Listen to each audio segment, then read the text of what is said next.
Bon, nous, on avait 3 points entre les mains, mais on a décidé de partager ça avec Betis. J'ai l'impression que le championnat ne nous intéresse pas. Le Real Madrid est venu aujourd'hui face à Girona et eux, ils ont refusé de partager les 3 points. Oui, le Real Madrid, ils ont dit à Girona que nous, on veut gagner, nous, on veut remporter le championnat. Voilà, nous sommes peut-être les méchants, peut-être vous allez nous voir comme les méchants, mais nous, on a un objectif, on veut remporter le championnat. Le Barça, trop gentil, le Barça qui décide de partager, ouais, c'est nous les gentils, à jamais les gentils. Mais on ne veut pas comprendre qu'il n'y a que les méchants qui gagnent. Pour remporter un trophée, pour remporter un championnat, tu ne dois pas partager. Tu dois être méchant jusqu'au bout. Franchement, les amis, ça m'énerve énormément. Ça m'a vidé de toutes mes forces. Ce match nul-là, ce faux pas. Alors qu'on s'est dit, pas de faux pas. Tu as eu l'opportunité. Le Real Madrid a perdu face à Athletic Bilbao. C'est-à-dire, Athletic Bilbao t'a aidé. Athletic Bilbao t'a donné un boost. Tu avais perdu face à Las Palmas, perdu face à la Real Sociedad, perdu face à Osasuna. Tu as réussi à battre le Real Madrid. Athletic Bilbao vient le battre pour t'aider à revenir. Mais non, toi, tu décides encore de partager. Tu décides que non. Ça dit, tu as le 2-1. Tu as 2-1. Tout ce que tu as fait, c'est de garder les 2-1 là. Ça dit, tu as souffert tout au long du match. Ça dit, l'ami Yamal vous aide à avoir 3 points. Oui, avec Ferran Torres. Vous réussissez à avoir le 2-1 dans un match qui était compliqué. Tout ce que vous aviez à faire, c'est de défendre, mais vous ne le faites pas. Voilà les amis, le Real Madrid qui l'emporte 3-0 face à Girona. C'était prévisible après le faux pas du Barça. Le Real n'avait pas blagué aujourd'hui. Et franchement les amis, très bonne performance du Real aujourd'hui. Franchement, ils ont été sérieux. Collectivement, le Real Madrid a maîtrisé le match du début. Bon, ouais, du début jusqu'à la fin du match. Ils ont été corrects, collectivement et individuellement. Girona, ils ont fait un semblant de vouloir un peu perturber le Real Madrid, construire le jeu. Mais offensivement, ils n'arrivaient vraiment pas à inquiéter cette défense du Real Madrid. Tchouaméni, Rudiger, Vasquez, Mendy de l'autre côté. Et les quelques fois où Courtois a été sollicité, Courtois a répondu présent. Donc Girona, ils n'ont vraiment pas inquiété ce Real Madrid. Et puis voilà, à, je crois 2 minutes la fin de la première mi-temps, voilà, le Real Madrid, Jude Bellingham, le Jude Bellingham time. Jude Bellingham, il a recommencé à marquer les amis.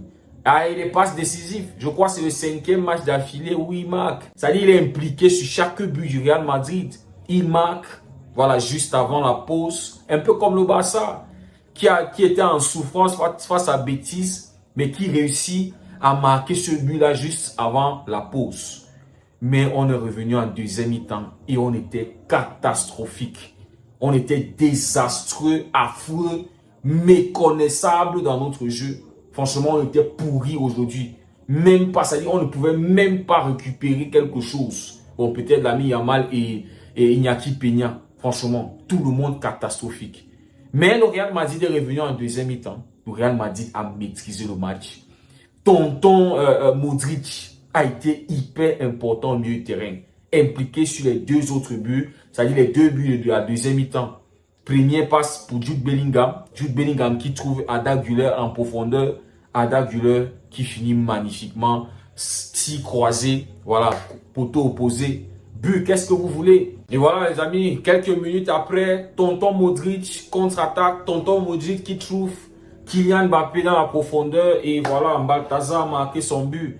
Bien qu'il n'a pas fait une bonne première mi-temps. Mais deuxième mi-temps, voilà, les intentions étaient là. L'appel était magnifique. Il a eu quelques tirs cadrés.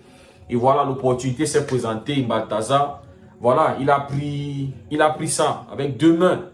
Voilà, c'était un petit Girona aujourd'hui. Franchement, je m'attendais à plus. Je m'attendais à un Girona qui allait vraiment mettre ce Real Madrid en difficulté. Mais non, jamais, jamais, ils n'ont inquiété le Real Madrid. Ils ont été petits face au Real Madrid. Je ne m'attendais pas à voir ça. Mais, qu'est-ce qu'ils vont faire? Ils ne vont pas encourager un Barça qui n'a pas besoin. Hein? Ils ne vont pas aider un Barça qui ne veut même pas céder. Voilà. Si on avait gagné aujourd'hui, peut-être ça allait booster Girona à aider le Barça. Mais si Bilbao nous aide et nous-mêmes, on ne peut pas céder derrière, nous, on fait le faux pas. Pourquoi est-ce qu'on veut que Girona nous aide, franchement? Voilà, Girona, ils ont joué leur niveau. Hein. Ils ont fait, voilà. Bien que je suis déçu de ce qu'ils ont produit, de ce qu'ils ont proposé. Voilà, qu'est-ce que vous voulez? Gazzaniga qui a fait quelques arrêts. Mais voilà, le gardien ne va pas toujours faire les arrêts. Vous devez concrétiser les peu d'occasions que vous avez devant. Parce qu'ils ont eu quelques en premier mi-temps.